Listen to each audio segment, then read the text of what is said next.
Ова е трет пат преговарачите од Иран и П5+1 да се сретнат годинава. Шефицата за надворешни работи на Европската унија Кетрин Ештон призна дека останале значајни дупки. Ќе биде потребна интензивна работа да се надминат разликите кои нормално во оваа фаза се уште постојат.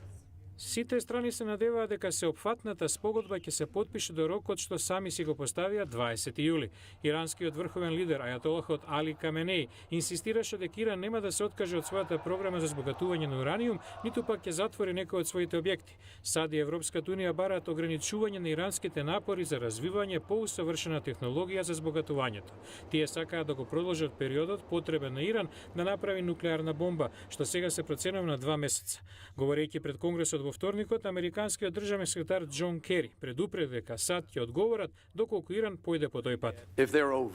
Ако тие тајно тоа го направат прекршувајќи го договорот, тоа ќе има последици. Голема веројатност е дека веднаш ќе одговориме.